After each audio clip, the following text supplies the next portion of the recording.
Welcome to the Mark Allen Zoom conference where I'm going to talk about kind of the philosophy that evolved through my training that I use to coach all of you. And as you know, it has a lot to do with regulating everything by heart rate. Heart rate, I think, is the best way to regulate your intensity because it shows you what's going on. So for example, let's say like in your training, uh, you have a specific zone that you're training in, and you can see how when you're training in these zones that they're affected by certain things. Like, when the temperature goes up, your heart rate goes up, but your pace doesn't go up. You know what I mean?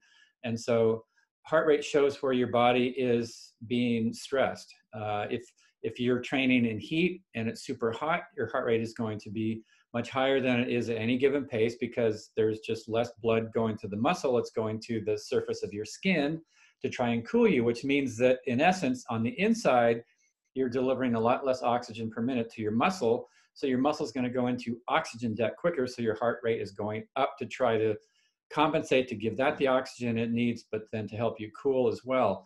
If you are getting sick, even before you feel signs, a lot of times you'll see that your heart rate goes up for the pace that you're running or cycling or swimming at. If you have a big meal, your heart rate can go up for the same reason that heat causes it to go up, because all the blood is going to your stomach instead of to the working muscle. If you are under a lot of stress, your heart rate's going to go up because your body's just dealing with stress. And that's going to be the biggest point that I want to kind of emphasize today. The title was explaining aerobic, anaerobic, and how that works with my training philosophy. When you are training aerobically, those are all the workouts, like your endurance workout, your long swim, bike, run workout, your aerobic stimulation workout, which is it's at the top end of your aerobic range. Aerobic is fat burning, anaerobic is carbohydrate burning. Your recovery rides, obviously, those are going to be aerobic. Your speed work and tempo workouts are anaerobic. They're moving you into that carbohydrate burning zone. Your maximum aerobic heart rate, which is the top heart rate on your long rides, long runs, long swims, that heart rate represents the point where your body is getting half its energy from stored fat and the other half from stored carbohydrate. But more important than that is that when you're at or below that number, your body is reading that workout as a low stress workout. When you go over that number, when your heart rate goes up above that number, hold on one sec. One guy's trying to get in and he can't. Let me see if I can figure it out for him.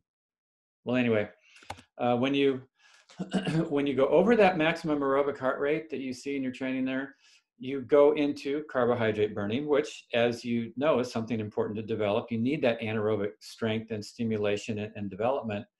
But it puts your body into a high stress physiological state. When you switch from aerobic fat burning to anaerobic, even if you lower your heart rate, right, if you really make that switch and start to really kick in the carbohydrate burning, you end up stimulating your adrenal system to release all the stress hormones that help you deal with stress. Cortisol is one of the main ones. And also one of the things that cortisol does is it shuts off fat burning. Okay, so what this is coming from is ancient genetics. When back in the cave days, most of what people did was steady work. They walked steadily, they moved around throughout the entire day. They developed the ability to burn fat for fuel. In our bodies, we have enough stored fat to go about 500 miles. In our bodies, we only have enough carbohydrates stored to help us go about 20 miles. So clearly, our body is set up to utilize fat for stored fat for fuel for all the stuff that we did back in ancient times. Now, it takes a lot of oxygen to break down that fat to release the energy in it to fuel your exercise. And carbohydrate takes a lot less oxygen to break that down to release the energy stored in that to help you exercise. So when you're at low to moderate intensities, you get the oxygen in quick enough, you're breaking down that stored fat. It's low stress. That's how we're set up to survive and thrive. We're the best endurance animals on the planet. back in ancient times when a saber-toothed tiger came running at you looking like you were lunch, you wanted to get out of the way, you wanted to run fast, you wanted to access that high octane carbohydrate fuel that gave you quick instant energy so that you could run fast, get out of the way of danger, and save your life. So you didn't want to have that slow burning diesel fuel involved, because if you can't move your muscles fast enough, you die, right? And so your body shut that off to get out of the way of danger, turn on carbohydrate burning. You go back to the cave, you close the, pull the rock across the front of the cave door, and phew, you're safe. You don't go back to fat burning, predominantly fat burning, for 7 to 9 hours. Okay, so even though, let's say you're on a group workout and it's a 3-hour ride, and you're going along and you're aerobic, but then there's a city limit sign and you sprint for that, and then the big pace line starts getting going, and you're really going anaerobic the last 30-40 minutes of that ride. Your body reads that entire ride as basically anaerobic, and it has a hard time when you're back home and you're recovering. Your body's trying to figure out, now, which physiology was I supposed to be developing here? If you switch over to carbohydrate anaerobic metabolism during your workout, your body, when it gets home, basically tries to develop that physiology. So it kind of shuts down your aerobic development. You have a huge potential to get faster by developing your aerobic fat burning engine. That's sort of like, the more aerobically fit you are, the more efficient you are at utilizing fat for fuel when you are exercising, the bigger the size of your athletic engine is going to be. Doing the speed work and tempo work is that anaerobic work that will help you fine tune that engine, okay? But developing an anaerobic engine and turning off that fat burning all the time limits the size of your athletic engine. Now, physiologically, any event 4 minutes or less is basically purely an anaerobic event. Once you go over about 4 minutes, you start to actually be able to utilize and gain benefit from developing aerobic fat burning physiology. So if you can finish your Ironman in under 4 minutes, you can go hard all the time and you're going to kill it. However, if it's going to take you longer than 4 minutes to finish your Ironman or your 70.3 or your Olympic distance or your sprint distance triathlon, you're going to get better by developing that fat burning engine. So what I see with a lot of people is that they'll kind of look at their average heart rate and go, oh, well, my average was under my, the top of that aerobic range, but at some point in the workout, they spend a little bit of time over, like 10 or 15 beats above that. They climbed a couple of hills and they let their heart rate go up, or, they got in a little friendly competition with their friends. I mean, it's fine to do that once in a while, but if that starts to happen on a fairly consistent basis, what's happening is you're continually putting your body into anaerobic physiology in the workout. Your body is reading that as high stress. Do any of you need more stress in your life than you have? Anybody who needs more stress, raise their hand right now. Let's see. Okay, nobody's raising their hand. So we want to try to minimize the amount of stress that you're going through in your training so that you can optimize the recovery and benefits of the training that you're doing.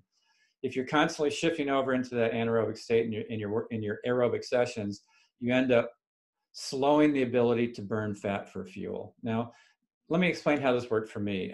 I came from swimming. So when I was in school and college, I was a product of swimming in the 70s and 80s, which basically every workout the coach would throw us in the pool, have us go as hard as we could.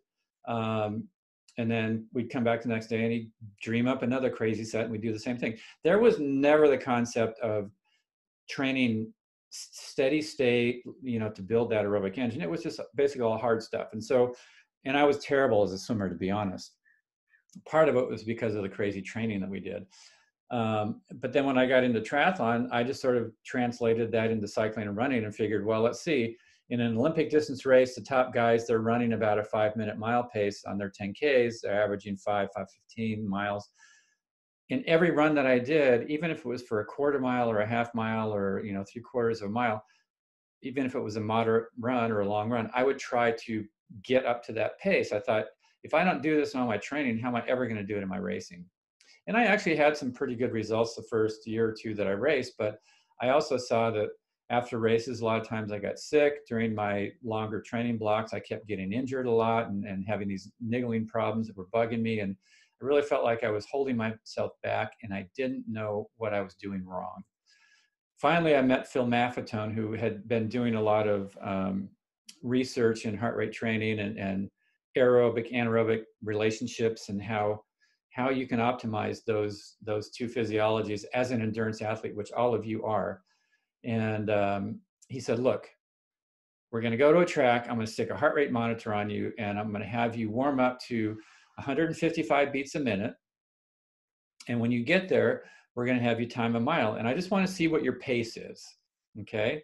And so, you know, I strapped on this heart rate monitor, which was nothing like what you wear today. You know, this thing looked like a gigantic box on my chest. And the readout was, it was kind of like an ace bandage that I wrapped around that got it to stay in place. And the readout was on the top of the box. You know, there was no watch. And so I was running along and I kept having to kind of look under my shirt to see what was going on. And, you know, I don't know what people thought I was doing with this big lump on my chest. But anyway, it felt like I had barely gotten going, and right away my heart rate was pegged at 155 beats a minute. And so I timed a mile, and my pace to keep it at or below that number was about an 8-minute 45-second mile. And I said, Phil, 8:45, I never run that slow. And he said, great, for the next month I want you to run that slow. And I'm thinking, an 8-minute 45-second mile is not fast enough to beat guys who are twice my age. How is this possibly going to work, you know? And so anyway, I thought, okay, what's a month? It was kind of the end of the season, nearing the off season. I thought, let me just try this. And so for a month, every swim, bike, run workout I did, I kept it purely aerobic. And he kind of explained that thing to me, like, you know, when you make that switch, your body doesn't go back to fat burning for 7 to 9 hours. Your body's going to decide which physiology do I want to try to develop. It's going to choose anaerobic, which you only get a little bit of improvement from. Aerobic, you can get a lot of improvement from. And so I thought, well, let me just try this. And so I did that for a month, and I started to see that, you know, my running pace started to come down, you know, like 8.5-minute mile at that same heart rate, and then 8:15, and then 8 minutes, and then 7:45, and then 7:30. And then I did a race. It was called the Kauai Loves You Triathlon. It was a half Ironman distance race in December in Kauai. Beautiful place to race in December, right? And ended up crushing. I beat Scott Tinley and Scott Molina and everybody else who was at that race, and it seemed effortless. And so I was kind of like, oh, okay, there's something to this. And so eventually, over time, as I developed that aerobic engine, I would do, you know, big blocks of purely aerobic work, and then I'd add back in my speed work, you know, because you do need both of those physiologies to be able to race well and to have a well-rounded fitness bank to work with. I was able to actually work it back down so that I could run a 5.5-minute mile and still be at or below 155 beats a minute. And so, you know, that was a huge advantage, because then in the race, when I'm running 5:15 or 5-minute pace, you know, maybe my heart rate's 160, 165. The other guys are at 188, 185. I have a huge reserve that they don't have. Okay. And so to bring it back to all of you guys, you know, like I said, I see from time to time that people kind of let things slip over. Oh, it was hot today and I had to slow down, but I thought I'm just going to go for it, you know. And again, it's okay to, you know, you don't have to be a robot with your training, but have the bulk of your training days when they say aerobic workout on your schedule. Try to stick with that. If it's hot and your heart rate starts to skyrocket and you have to slow down, that's just showing that your body's under a lot of stress. Heat stress, your body responds to that the same way that it does any other kind of stress. Emotional stress, physical stress, you're going really hard. And so when you're in heat and if you're pushing it, your body's under stress. You have put yourself into a stressed state. And again, you know, a little stress actually stimulates things to get stronger. Like, that's why you do speed work. You know, when you have your anaerobic sessions, the sky's the limit. You can go as hard as you can. Just try to progress your workout as you go through so that you get faster as you go. Your heart rate gets higher as you go through each of the intervals. And that will teach you pacing also at more of like a race pace or even faster than race pace. You can let your heart rate go as high as you want, because when your heart rate approaches your maximum heart rate, you get these huge boosts in your VO2 max, which is your body's ability to get in oxygen quickly to the working muscle. The more you can get in per minute, the faster you're going to be able to go. The more energy that you can release through aerobic or anaerobic metabolism. It will help both of those physiologies get better, okay? But again, when you do speed work, your body releases cortisol, a stress hormone. Initially, it also causes your body to release human growth hormone and testosterone, both of which make you stronger and you know, more resilient. You get those big releases in testosterone and human growth hormone at night when you sleep after you do those workouts. But again, you have cortisol. And over time, if cortisol is always in your system, either because you're constantly training too hard or you're constantly under some other form of stress, it starts to have the opposite effect on human growth hormone and testosterone. It starts to reduce the production and release of those two hormones that help you recover and get stronger and faster. If cortisol is constantly present, it disrupts your sleep. Disruptive sleep, not getting enough sleep, is also one of the main stresses that causes your body to be in a stress state. So that actually can become like a vicious cycle. You know, you get less sleep, less good quality sleep, your body releases more cortisol, which makes it even harder to sleep. You know, there has to be a real reset where you're very diligent about getting to bed early and doing all the right things, like turning off your devices early so you don't have the whole light stimulation thing going on. Having cortisol streaming around your bloodstream in your body day and night over a long period of time will also cause you to have lower energy levels. It will suppress your immune system. It will lower your motivation. It will make it more difficult for you to gain pleasure out of normal things that should just be joyful and happy to do.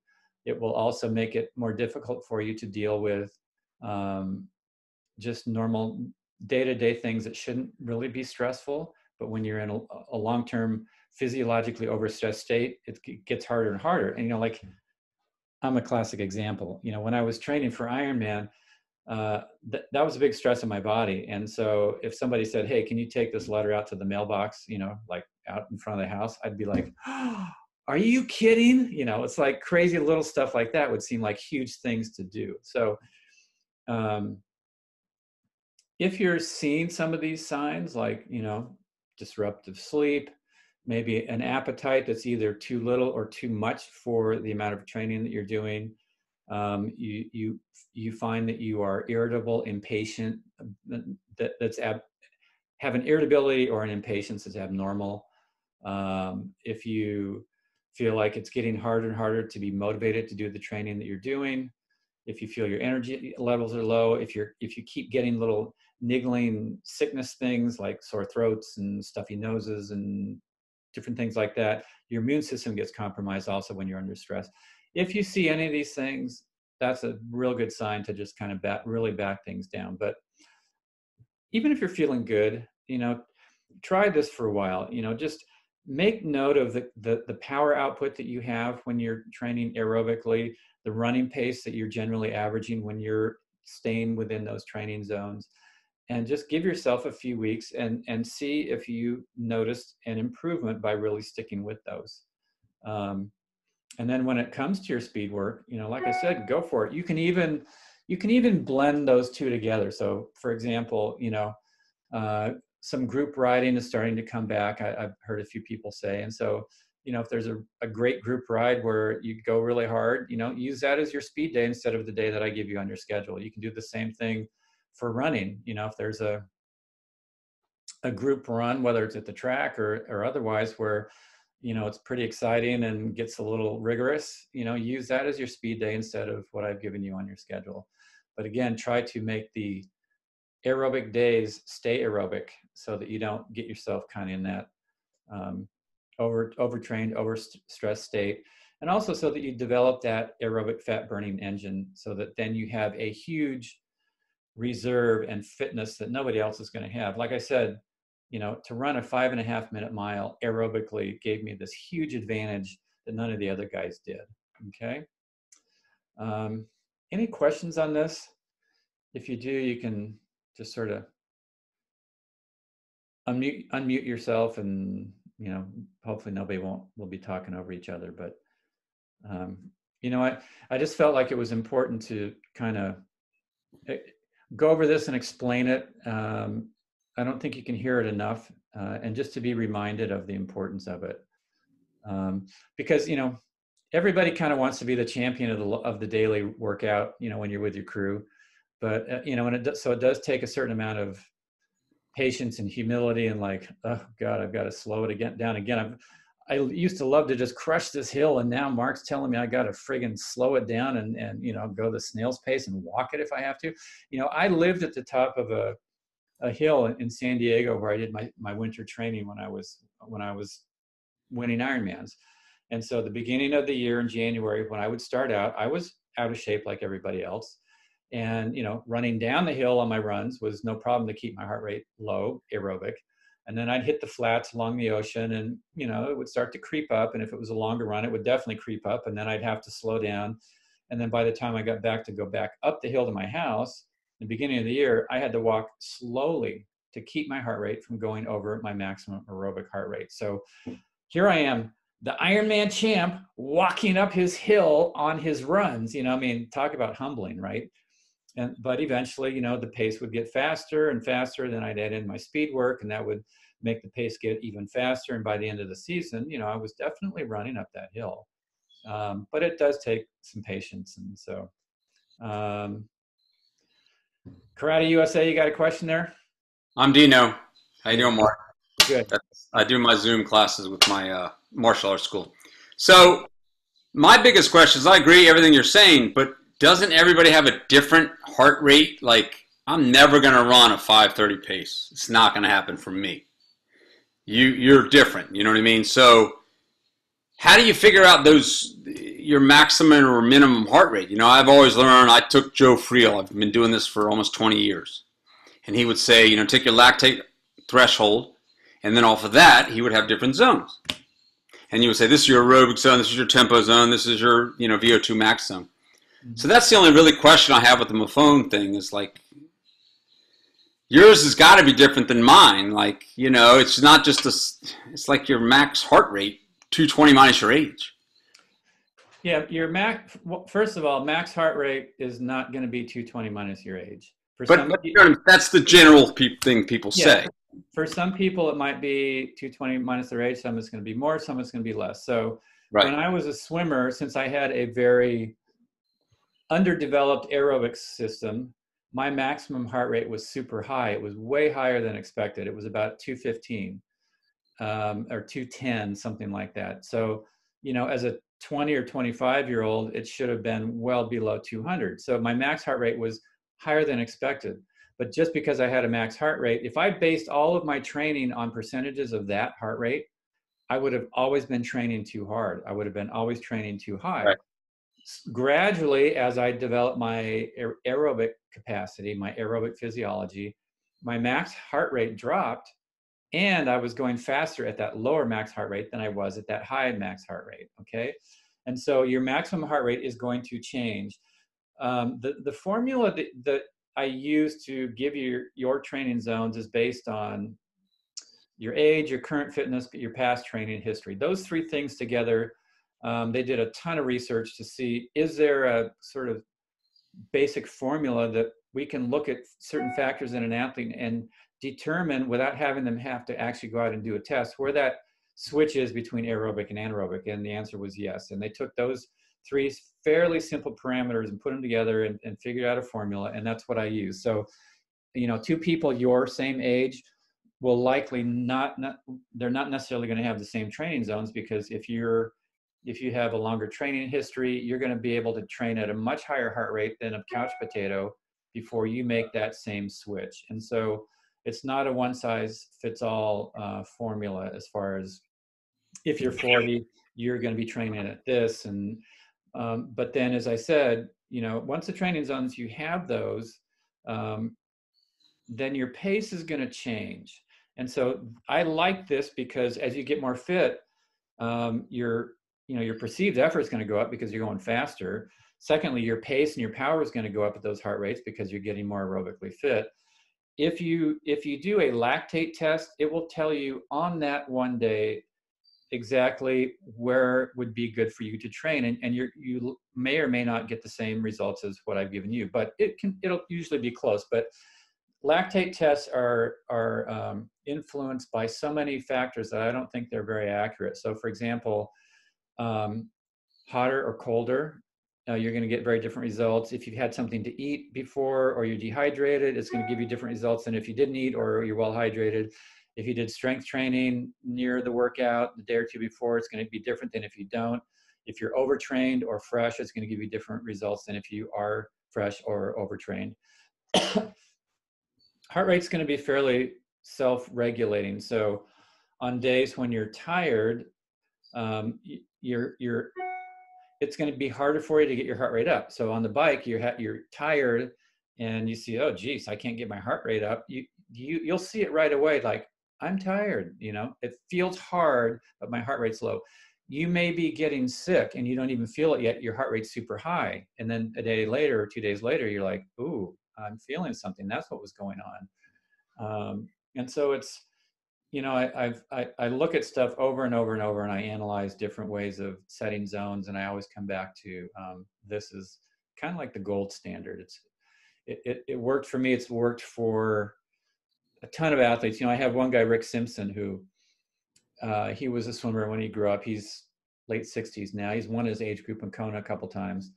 And he's, by his own admission, he's a pretty average athlete. He's a super high volume, high intensity guy. He was for years. And then he started working with me, and he kind of just stuck with it because he's a scientist too. And he thought, okay, let me just try this out and develop, slowing the stuff down. So he wasn't working in that gray zone that's sort of like a low end anaerobic, Right. where it's physiologically high stress, but it's not hard enough to stimulate that real boost in VO2 max that you gain when you do real hard speed work.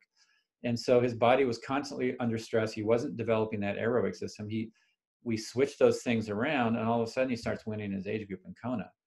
And he actually said it really well. He said, he thinks a good coach is not the one who can take the genetic genius and turn him or her into a champion because they're already so good. It's taking an average person and then turning them into a champion. That's really the mark of whether this philosophy works or it doesn't work, But again, like I said, it takes patience, and it's, my training partners hated me at first because I was always the guy that was sort of like the catalyst to get it going, and when I started doing this, we'd start up the hills that I would normally try to push it, and I'm dropping off the back to keep my heart rate low enough. And they're just like, oh, you're no fun to train with anymore. And then slowly it got to the point where unless it was a really hard workout, I could stick with them even and stay aerobic on the workouts that were important to do that, of course. So in general, how long did that take you? Like, you take guys like us that are used to in the gray zone, and then you switch over to this where you're slow and you're walking up hills. How much time? Years?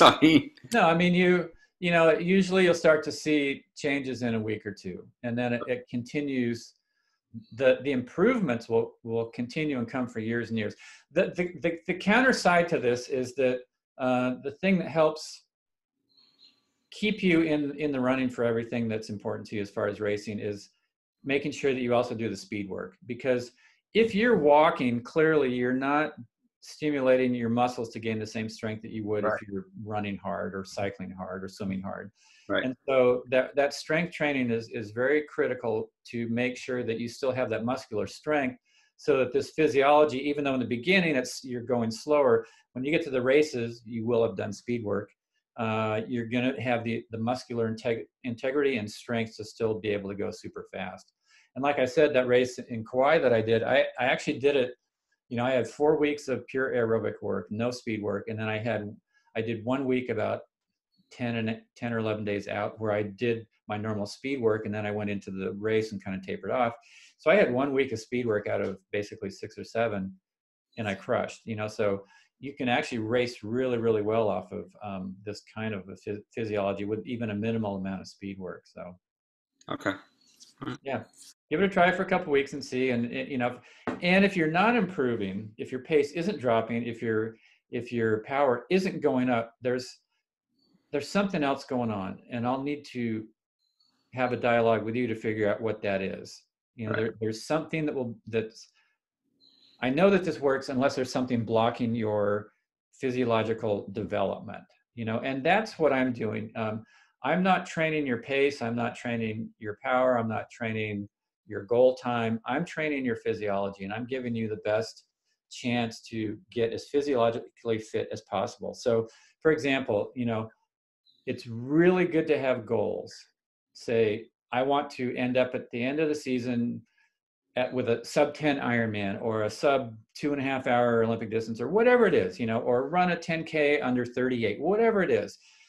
Goals help your body to take the training that you're doing and kind of propel it in the direction that you want to end up at. If you take two athletes, they both do the same training. One has a goal and one is just training. They like to train. The one with the goal is going to absorb that training much better than the one who's just out there doing it, even if they do the same thing. Okay, so, but you may come to me, and I'm going to give a ridiculous example, and you say, Mark, I'm a karate dude. I'm pretty friggin' tough. I want to run a 4-minute mile by the end of the season. And I go, okay, so, well, what are you running now? Well, my best is about a 7.5-minute mile. It's like, okay, I can divide up the minutes into the number of months that you have to achieve this goal. And I can say at the end of this month, you have to run 7, this month 6, this month 5, and then 4.5. You can map that out, but if your fitness isn't there to support it, you're going to fry yourself. Right. Okay. And so this is sort of like a natural, kind of a more organic way of just letting your body absorb as quickly as it can what it can and see the improvements as they're coming. But again, like I say, if you've been sticking with us for a little bit and you don't see improvement, for sure, let me know, because we'll need to pinpoint what might be sort of blocking that normal progression. Got it. Okay, thanks. You're welcome, Dino. Good to see you, by the way. Yes, sir. Randall? Yeah, Mark, is there sort of, I tend to be a shorter distance racer, typically sprints in Olympics. And the reason I've always done that is because I have a busy career and family and have never been willing to dedicate the amount of training time that I felt I would need to do, let's say 70.3s. So I've intentionally kept it shorter because I felt that, less training volume would be more appropriate for shorter races. Mm-hmm. But, with your strategy of really maintaining aerobic, maintaining and building aerobic fitness, I guess I've always felt like, and maybe erroneously, and this is my question, that a relatively low training volume, say under 10 hours a week across 3 sports, maybe 6 hours a week, it's like not enough volume to really get the aerobic benefit. So have you found, in your practice that there's a trade-off between your volume and keeping it low for a period of time? And how do you deal with that? Well, even if you do even if you do 20 minutes, a 20-minute workout where in those 20 minutes you get into that aerobic fat burning physiology, that will help stimulate some of that physiological development of the aerobic system. So even a very short workout will help you to develop that. If you're doing a super high volume, for sure that can be a stress, even if you're training aerobically. If you're doing 5-hour rides every day, your body's going to be under stress. No doubt about that, even if it's aerobic. Any workout over about 3 hours, you can actually start to kind of put your body into a little bit of a stress state. And so even, that's why if you're doing Ironman training, you have to attend to good diet, to keeping the rest of your life in balance, to getting good sleep, all that kind of stuff. But if let's say you're working toward your goal is a sprint race, for sure, cutting back on the volume is going to be great, but the relative ratio of aerobic to anaerobic can be about the same. Maybe you can do a little bit more anaerobic work because your overall training volume is less, so the overall stress on your body is less. Anaerobic work, though, requires a little bit more recovery time, and so you can run the risk of not having full recovery after each of the sessions if everything you do is kind of like a higher intensity workout. And again, even though it's a sprint race, a huge amount of aerobic physiology is going to be involved in your race day, even though it's high intensity during the race day. Here's a real crazy example of it. In general, in theory, all weightlifting is ballistic. So especially if you're doing like a maximum, lift, that's ballistic, that's anaerobic, okay? And so there was a research study where they took two groups of strength dudes, and they had one group do their normal max effort lifting for, I think it was 10 days or something like that. And then they had the second group do the same moves, but do it with a lower rate at a slower movement, so it wasn't as ballistic. So it was kind of more of an aerobic movement as opposed to anaerobic. And then they had both groups do a maximum lifting test at the end of that 10 days or whatever. And the group who had actually done a few days of aerobic lifting did better on their max lift than the group who was continuing to do the high intensity ballistic training. So there's definitely a benefit to, even if you're doing a sprint race, to incorporating a good amount of aerobic training into your routine. Yeah, for sure. Especially because if and this goes to the lifestyle question of, if your life is completely packed and you're always jamming with the rest of your life, and you don't want to do half or full because for sure you can't fit the timing in. If you're feeling that stress even in your sprint training, hopefully you're not, but if you do, it's like you still got to honor that your body can only manage so much of a ball of wax of stress, and so whatever you're doing with your training, it should feel like it's enhancing your life and reducing your stress levels. Okay. And so just see how you feel when you finish your training. Do you get good sleep? Do you, still, are you motivated all the time? Do you, just the normal questions like I had talked about earlier in this Zoom meeting. So did you ever find that there's a minimum amount of aerobic activity? What's the 80 for 20? Like, did you ever feel like, obviously a 20-minute workout is very short, but to really get aerobic gains, is there sort of a minimum number per week that you think you really need to be working an aerobic zone? Well, if you're doing, let's say you do a little something every day, 5 of those days should be, in general, 4 to 5 of those days should be aerobic, and the other 2 can be anaerobic. When I was racing, and don't take me as the example because I was a pro, so I didn't have a job and a lot of the other things that most people are having to deal with. In the peak of the season, I would do 2 anaerobic workouts in each sport each week. So now, how did I do that though? Like, if I did an anaerobic workout, one of those workouts each individually, a day, that would mean that 4 days of the week I'm doing speed work, and then I only had 3 days a week that were aerobic.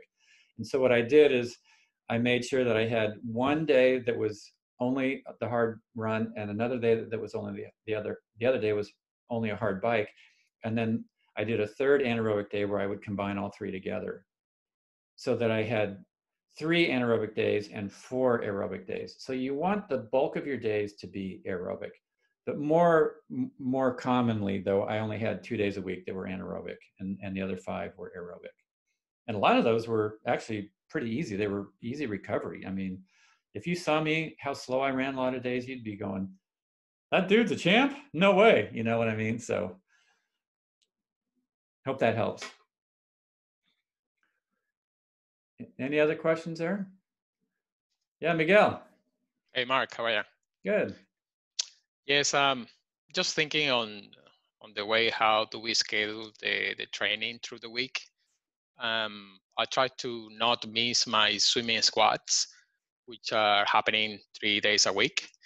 And the way how I combine the training with the work is that sometimes I put some of the aerobic runs in the afternoon, and I have the swimmings early in the morning.